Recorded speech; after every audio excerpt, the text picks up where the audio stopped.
So hi, One Look Noise podcast. I'm Shane, I'm Glory. and we're here with Murray from the XCERTS. our some questions to say about their upcoming album, Learning How to Live and Let Go. So congrats on that. By the way, how do you feel about the response to the announcement so far? It's been great. It's been pretty overwhelming. It feels quite surreal. I'm sure many bands on this podcast have said that they weren't sure if their music would ever see the light of day because of kind of the past couple of years.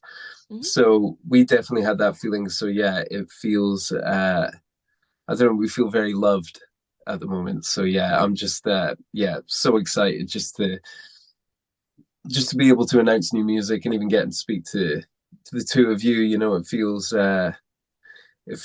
right, but it feels I'm just very honored to be speaking about our music. So yeah. Hell yeah. Well, the album rocks. Oh yeah. Yeah. Thank you. It feels it. Am I dreaming, or has it been like you guys have been dripping out singles for a minute? Like the album announcement is quite recent. It's been a minute with the songs coming out. Yeah, for sure. So it was kind of it was basically almost like a sort of rebuild of sorts, because we had been away for so long. We never intended to be away for this long, and obviously we were going through a pandemic and all that, so we did not expect it to take I think it's 18, 19, 20, 21, 22, 5 years between records, which is nuts. Mm-hmm. So basically we kind of said before we started to roll out the campaign that we would kind of just basically reintroduce ourselves to the world. And we decided to do that by just kind of releasing, I think it's going to be 5 songs before the record actually comes out, which is a new way of working for us. Usually we'd have a couple out and we'd be on tour, but this time round it's kind of drip feeding songs and kind of being a functioning band on the internet. It's really strange, but it's just the way it is. So yeah. Yeah, man. The short form content creation is king now. People, you don't tour anymore. You just post TikToks. Worse. Oh, don't get me started. Yeah, we're playing ball. We said to our label when we signed with our new label, you know, the conversation was very much kind of not based around TikTok, but just basically they basically said to us, you need at least a presence on TikTok. So we were we'll play ball, we'll do whatever. So we're still navigating that whole thing. I don't think we've kind of found our voice on that platform. And everything right now to us on TikTok's kind of trial and error. And the stuff that seems to work is the silliest stuff. It's one of our most viewed videos on that thing is me skanking to Less Than Jake. That's what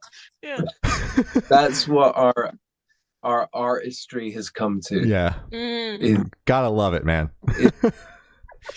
Shout out Less Than Jake for sure. Oh, for real, yeah. That's great. Yeah. So is there any meaning behind the album title or cover art? Yeah, both. Yeah. So the title kind of stems from kind of my interpretation of it, and where I was coming from with the title was kind of ego death and death of pride and stuff like that. I realized I was living a life that was I was kind of letting ego and pride get in the way of a lot of stuff, relationships and whatnot. And for me, it was about letting go of that, but also letting go of kind of things that had hurt me in the past and experiences that I couldn't let go of. And I got to a point in my life where it was only doing harm. There was no good coming from it, but it was all coming from up here. And it was about kind of letting go of those past experiences that were kind of like still simmering within me, but that were still kind of hurting me day to day for no other reason than me not being able to let go of these situations.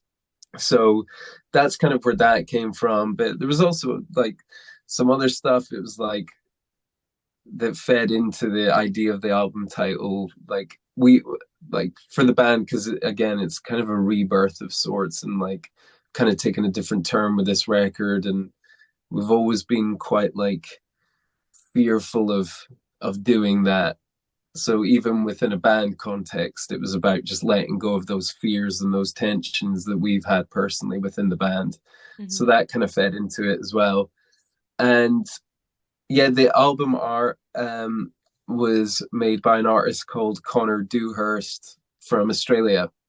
So we worked with him quite closely, and we basically wanted it to look like the front cover of a journal or like a diary, you know, when stuff looks pretty like messy and chaotic and stuff. We wanted it to look like that, and just to kind of represent like the overall kind of themes of the record and the sound of the record, because it is kind of chaotic and it is very calm. So we wanted to like, visualize that kind of aesthetic, basically. All right, makes sense. Absolutely. So can you tell us a little bit about your writing process for this album? Yeah, so this was the first record that we had ever made in the studio. Before that, it was very traditional, the three of us in the room playing together, you know, fleshing out the songs that way. But this time around, we just hunkered down in our friend's studio for a year and very much used the studio as like the fourth member of our band, as well as our producer Steve. So I guess almost the fifth member of the band. And it was interesting. It's like by doing that on this record, we had like way more of a bird's eye view of each song. We could kind of like take a step back, and because when you're in the like rehearsal room, just the three of us in a windowless room that's too hot, like tensions can rise like that, because I don't know, because we can't see any daylight. It's not because we're angry with one another, but yeah, you can't like see the wood for the trees basically when it's just the three of us in a room. And so it was great to just have like the space, and if we needed to walk away from the song, dip out, you know, go do anything else, because we made it in the place in the city that we live in. So we could just go and do anything else and then come back to it. So it was a long process, but it was like really freeing, because we just felt like we had like our ideas and our vision and the possibilities were just endless. So that was the first time we've really had that, because when it's just three of you in a room, it is guitar, bass and drums, and that's it. And we've always had kind of grander ideas, so it was nice to see those ideas kind of come to fruition like a lot quicker in real time. So all right, makes sense. So I'm assuming that you guys had like a deadline for studio time. Did you guys kind of work well under pressure? Is that why you went directly into the studio, or did you guys have any demos that you went in with? This is very new to me. I mean, we've heard it before, but just hearing, oh yeah, so we used to just do it in a room together, but we jumped immediately just to the studio for this album. So I'm very, very curious. Yeah. Yes. So we had, before we went into lockdown in the UK before the pandemic, we had, I think it was like 25 songs demoed, but again, the demoing process was different because we demoed those in a studio space. Okay. Yeah. And so they were all built up pretty well. And at one point we thought that we were going to release them as is, because we were like, these are pretty good demos. They kind of sound like the finished thing. Yeah. But then like like 2 years passed, and then it got to the point where nothing had happened, and we realized that they were nowhere near complete. Mhm. So we took those demos into the studio with us once we locked down our friend Steve to produce the record. And he almost worked like a mechanic. He like just tore the stems apart and was like, you don't need this, you don't need that, you don't need this, you don't need that. And then we reworked them and rebuilt them up. So yeah, even the demoing process was completely different, but our mindset was very much in studio world before we actually made the thing. So even the demoing process was like this kind of new world to us. Okay. Makes sense. That sounds a lot less stressful than what I was picturing. So that's good. That's good. Yeah, absolutely. I think we would have, I mean, we still ran into problems. Like, I mean, it's like, the other problem is that because we had all that time, we had like a year to make the record. Like, going back on what you're saying about deadlines, that was one of the problems, is that we didn't have a deadline.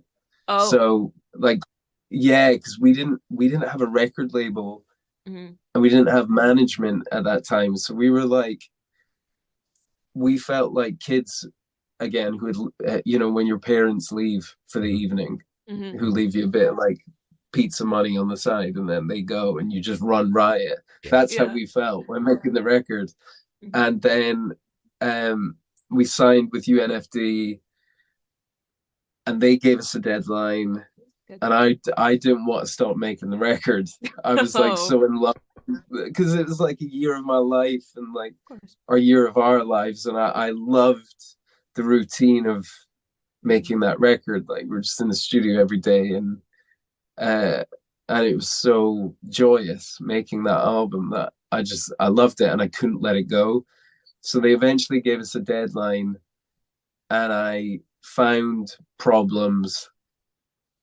I kind of made problems so we could push it even farther. And so we didn't actually submit the record until the day it like truly had to be submitted, and even then I pushed it. So that was a good start with the new label. Yeah, I'm sure they love that. Oh yeah. Yeah, it's good to let them know early on that you're a bit of an asshole and hard to work, because then everything from then on is slightly easier. Yeah, exactly. You let them know early. That's a good plan. Let them know early. Exactly. Perfect. So what song off this album took the longest to write, and which one is your personal favorite? Ooh, longest to write was a song called Lovesick. That was the song that I pushed and pushed and pushed and pushed and pushed, and that's why the record got held up, and that's why we submitted it on the day that it had to be, like very, very, very last minute of the deadline. We got it in.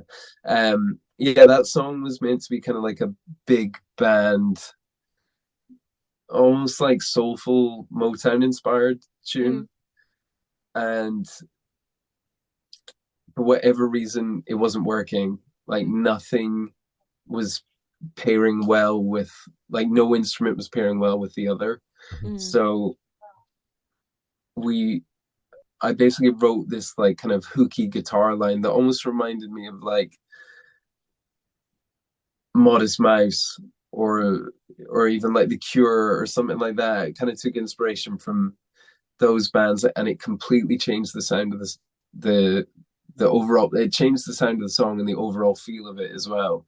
So that meant that we had to re-record the bass and the drums and basically everything else, and take out a whole load of like gospel choir samples and stuff. So yeah, we had to jump back into the studio to finish that one, and that's why it kind of I pushed it. Yeah. So that one was the toughest. My favorite song on the record, that's so hard. everybody says that, don't they? They're, everyone's like, oh, it's my baby. It's like, it's like we'll pick one. children. I know. It's which is funny because like in 5 years' time there'll be like 2 songs I fucking hate. Mm-hmm. Yeah, the singles that you've been playing. 100% hindsight, dreadful thing. But right now, I would say there's a song called "My Friends Forever," which is it's basically a jazz song, and it's funny to me that we even attempted it, but it felt right and it felt authentic to do, and it's I'm just really proud of it because it's like an ode to my best friends, and there's the second verse and the second chorus are about my friend Tom Searle, who passed away a few years back. He played guitar in Architects, and I never really had the confidence to sing about him in like such a kind of like vulnerable way. Yeah. I'd sang about him in passing on a couple of lines on our last record, but couldn't fully commit to singing about him just because wasn't really in the right headspace, and I didn't find anything kind of, I don't know, I couldn't find any like poetry in like the devastation really. And so I eventually got it into this song, and I'm just really proud of it. I just think it's like maybe us at our most vulnerable, which is something we would have like shied away from in the past, because we're a fucking cool indie band. Yeah, like, it's scary. Vulnerable. It's gross. It's like so cool. But again, it feeds into the album title, right? It's like let it go. Let it go and just be honest and be human and be vulnerable, and that's a beautiful thing. So yeah, I'm really proud of that song. Hell yeah. Well, I'm sorry for your loss, and I always appreciate when artists are both vulnerable on their music and then come into an interview and actually talk about what it was, and it aren't just like, it's a special song to me and I'm gonna keep that like, I appreciate that, like, you go all the way with it then. I've like in the past in interviews, and like I'm sure you've interviewed a lot of people where you get the feeling like they want to say more but they pull back for whatever reason. I've done that in the past, and now it's like there's to me there's nothing like cooler than speaking your truth.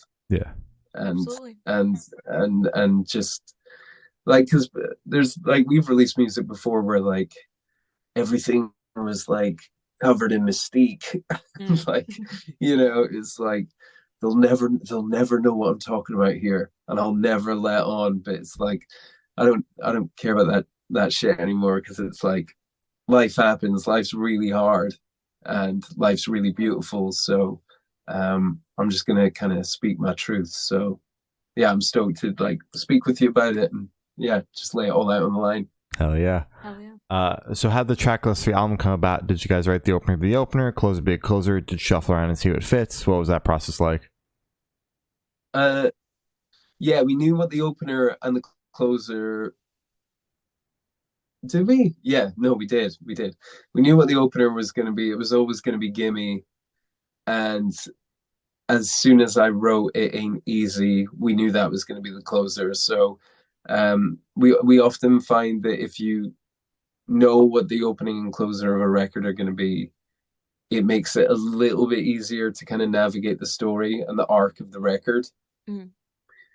So we had a few little kind of bumps in the road, just because the record actually started out as a little bit of a concept record, in that we wanted it to play out over one night. So the record would start at like 8 p.m. and then finish at like 6 a.m. That's how we kind of wanted it to be. But we kind of dropped that idea.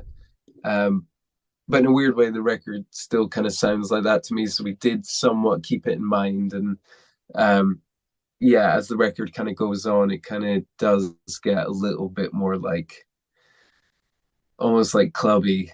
Like you can hear the kind of like, I feel like you can hear the timestamps in there of a night. Like, yeah, it goes a little bit more like 2 a.m., 3 a.m. at one point, and then it kind of breaks out into like 4 a.m., 5 a.m. So we definitely did have that in mind. And again, that did make it slightly easier to navigate the sound of the record. Absolutely. And which is cool, because it's funny because we've only released like the alternative rock songs so far, and none of them really represent the record, which is quite funny. Yeah, there's so much going on here.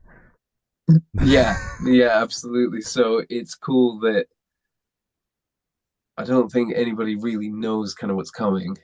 Yeah. Even though they will have heard 5 songs before the record's been released. It's quite a hard one to explain, but they'll hear it and they'll get it. Yep. Yeah. Fuck yeah. So I would hope. you be able to tell us? Oh wow. Oh yeah, absolutely. Yeah. So would you be able to tell us where your headspace is at while you're creating this record? Yeah, I think when making the record, we felt hyper focused, because we've been, like everyone, just sat kind of staring at the walls, and in our homes, and I had completed Netflix 3 times over, and like it felt like, I'm sure a lot of people felt this, oh, I know they did, but it felt like we lost, for us as a band, we just lost our purpose. So when you take that away, you start to question who you are as a person. It's like, I've been doing this one thing for so long, and it's almost like a limb at this point, the band. So when we eventually got back into the studio, it was just like go time. It was like, let's go. Like, we're back in the studio, and we're so thankful to be with one another again in the same room, and being able to just like hug one another. And so it was like, when we were making the actual record, there was a lot of uncertainty, but like we were just so driven to kind of see out the vision that we had for the record, and didn't even have like a hangover from the pandemic, really, just because we like got straight into it. And we also thought that the record was going to come out a lot sooner than it actually did. So we were like, we gotta go now. Yeah. And then when we clocked that it wasn't going to come out when we thought it was, then we were like, let's just take our time and keep enjoying what we're doing. And yeah, so I'd say that was it. We were just really driven and really hyper focused. That's awesome. Makes sense. So how do you recommend your fans to listen to this album for the first time? Should you do it in the car with friends, in the dark with headphones on? Is it a workout album, party album? What do you personally recommend?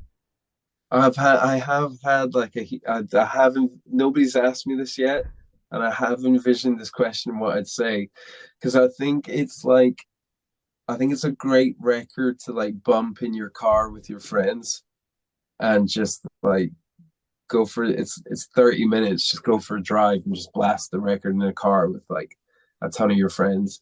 But I also do think it's like it can be a bit of an insular journey on headphones for somebody if you want to listen to it alone, because yeah, I think it is a bit of a roller coaster of a record. So or maybe say start off on a walk with headphones, and then once you've kind of grasp what's going on, just go and blast it and have a riot. There are party moments on there, but it also gets really like sad and vulnerable. So there's a couple of moments on the record that would definitely empty the room. Yeah, the back half of the album isn't necessarily party tunes. No, absolutely. You might have to make like, you could probably make 2 separate playlists. So one for the night and one for the morning, Yeah. One for when you're lit, and one for when you're suffering. Yeah. In the morning. Okay.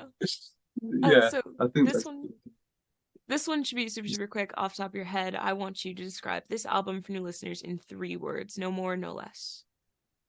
chaotic, passionate, and loving. Nice. Fuck yeah. All right. So in that same train of thought, is there a certain feeling or emotion you want listeners to have while going through the album? Yeah, honestly, because the way the track listing flows, I think like the record at times can feel quite overwhelming at times, and like quite claustrophobic, and then quite freeing, and then claustrophobic again. And there was a point there to make it feel like kind of like trying to find the balance in chaos and calm, basically. That was the whole point of why we made this record. So in all honesty, I hope that people get to the end of the record and just want to like reach out to a friend or a loved one and tell them that they love them. And I hope that they find some sort of inner peace, because again, that's the overarching theme of the record, is finding some calm, like finding your inner zen. And that's why we made the record, and that's why I sang these songs, was to personally find a balance in between, or to even just trying to find myself and coming to terms with the fact that I like a bit of chaos and I like a bit of calm, and it's somewhere in between that I feel peaceful. So yeah, I hope that I hope people listen to it and just feel loved. That's what I hope, really, even though it's kind of a bit of a wild half an hour before you reach that point. I just want people to know that, yeah, it's not easy out there, but you know, it's like humans are good fundamentally, and if you surround yourself with good people and lead your life with love, then things get easier. Absolutely. So yeah, I hope they hear. Yeah. Hell yeah. Absolutely. So are you able to touch on any particularly challenging or standout moments from the creation of this album, positive or negative? Oh, that's a tricky one. I mean, they're like my experiences that influenced the record were a complete shit show of like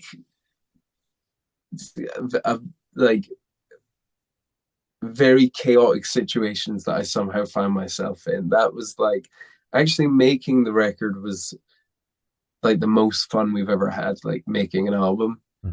But the things that experienced it were not joyous. They were like, yeah, really quite dark, really, just like, yeah, and very messy. So I would say like almost like the life that inspired the creative output was the hardest thing to go through. And also like there's songs on there about my friends and whatnot, and seeing them go through certain situations that were incredibly tough, you know, that was way harder than like actually making the record. The hardest thing, I guess, in terms of making it was like I had so much to write about that it was hard to condense all of these experiences into 11 songs. Like I threatened to make a double album, but then we ran out of time. Yeah. How did you run out of time? You could have just told the label, I'm gonna take more time. Yeah, that's true. But I don't know, as soon as you sign that contract, you're dancing with the devil. So you gotta, we had to submit because we were contractually obliged. Yeah. So yeah, but maybe next, maybe there will be a part 2. I'm debating it at the moment whether we make a part 2 or not. I think it'd be cool to do it, but Yeah. I don't want people to like think we're like acting like Guns N' Roses or something. But it sounds like you've got enough of kind of like what you want to talk about in this record to make a second one and continue to kind of grow this thing that you're talking about, you know? Yeah, definitely, for sure. Yeah, I've if nothing else happens to me, we will make part 2. That's what we'll do. All right. Yeah. And not because we're lazy, just because I still have stuff to draw from of those experiences. So yeah. Or I'm being lazy. Yeah. Well. Fair enough. So for this question, we want you to picture you're on tour. You're at a gas station for a rest stop. What is your snack of choice?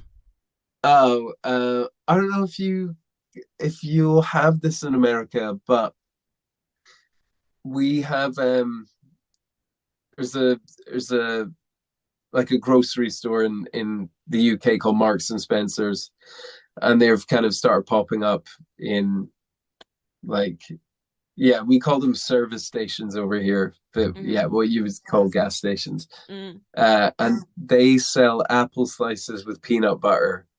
Oh, fuck yeah.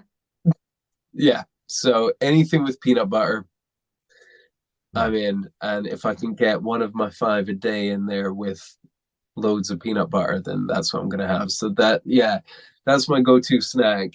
And coffee, of course. All right. Of course. Sounds good. And coffee. Yeah. So yeah. Fuck yeah. So on the topic of food, if the band was a dish, what dish would the band be and why? Oh damn, that's a good question. Thank you. Do other people have like really quick answers for this? Does everybody struggle? Yeah. It's like we usually get, sometimes we get just like, we're pasta because that's my favorite dish. Or we get like, okay, so stay with me. We're gumbo because this and blah, blah, blah. So it's like, it really just depends on the person. Yeah. Oh, no way. Okay. Oh, damn. I was trying to think of something clever there with like 3 ingredients because there's only 3 of us in the band. So that's lazy. Oh, you fucking stumped me here. I wish I had something good to say.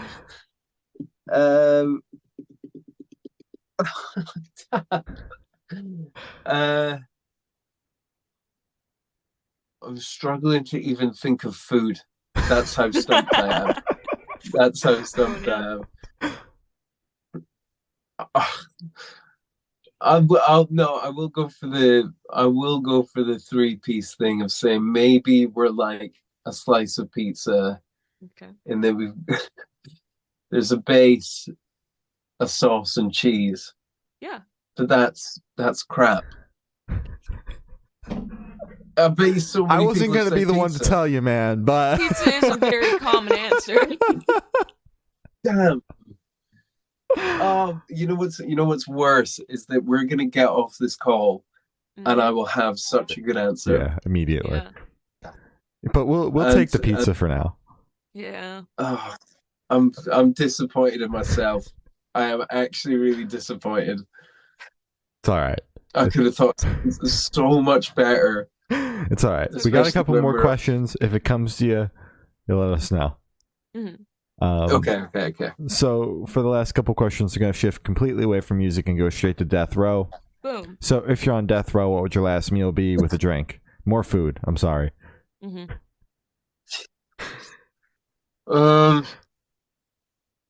Okay, my last meal. You can get a few meals on death row, can you? As much as you want, I think. Yeah, I think. Okay. So I would start off with my dear mum's homemade soup because it's the best soup in the world. It's just a vegetable soup. It's incredible. So I would start off with that. Then I think I would go last meal. I'd have to have a Thai dish. I think it'd be like a massaman curry with Yeah, tofu and vegetables. And then dessert, I think it'd have to be like, I've never had this. I don't even know if they make them, but I'd have to have like a vegan lemon meringue pie. Do you guys you have lemon meringue pie out in Oh yeah, of America, right? course. Yeah. You probably invented that shit, I imagine. Most likely, because yeah. it's It does so seem like an good. American thing. Well, Yeah. you're gonna say because it's probably like so bad for you. It's just like No, because it's so good. Yeah. It's so like anything sweet is like yeah. So yeah, that's what I'm gonna go with. But yeah, I've never had since I turned vegan. I've never had a lemon meringue pie vegan version. So I have to do some digging. Yeah. Oh yeah, you gotta seek that out. There's like a ton of like new ways to make the meringue now. Like a lot of people are using I believe it's called aquafaba or something. It's like Aquafaba, yeah, from the chickpea water. It's kind of strange. Yeah. So maybe you could try that and make your own. Yeah, funnily enough, I've had a couple of cocktails made with aquafaba recently. It's really good. It's really good. So yeah, I'm gonna look into this. I can use the chickpeas for like stews. Oh no, can you taste it like in the aquafaba? Oh no, sorry. Oh no. You can't taste the chickpea at all. Okay, good. Yeah, that's my number one concern with like people using that shit. It's like, can you taste the not like chickpeas taste like all that much, but like if you can kind of taste it in there, gross. I don't want my macaroons tasting like chickpea. Yeah. You know. Yeah. No, I feel you. No chickpea. No. Okay, good. Okay, good. No. Thank God. Relief. So if you could live in one fictional world for a week, where would you live? Well, this is funny, Shane, because did you say you're from New Jersey? Mm-hmm. Yeah, I would live in New Jersey and be part of The Sopranos. I thought you weren't gonna go Sopranos. I just thought you were gonna go New Jersey ain't fucking real. I want to live there.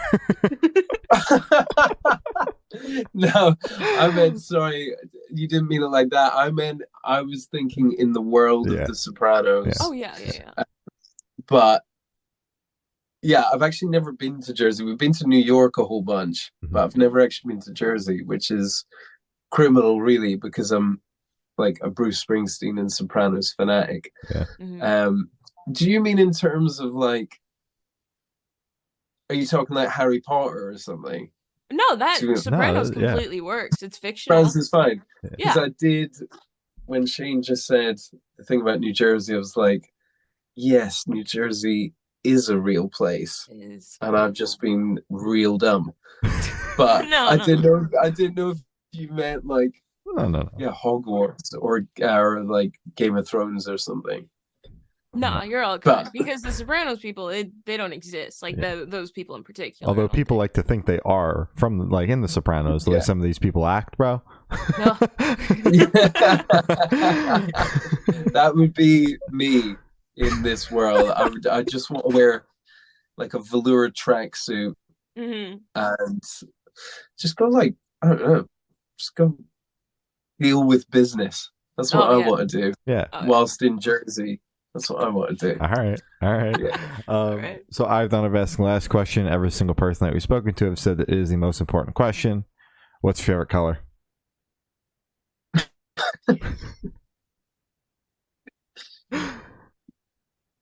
Oh, fuck's sake. I'm glad that one stumped you because that falls flat so many times. Every single time. Yeah, it's been a while. What is it? Everybody shut that? No, everybody's just like, it's not important. And we're like, we know. It's like, it's a silly question. It is. Yeah, exactly. Like, this is it. I overthink everything, as you can tell. And I waffle on about everything. So even you asking me that, my brain's like, you know what? It does change every so often. But right now, I think it's sky blue. Oh, yeah. All right, sounds good. Yeah, it's a good color. That's what I'm going for. So as I said, that's all the questions we have today. Is there anything that you would like to plug? Our record comes out on August 18th. and I would very much like it if people bought it so we can make part 2. Hell yeah. Fuck yeah. All right. Hell yeah. Well, thank you for sound. This has been Murray from the XCERTS, and we have been the Good Noise Podcast.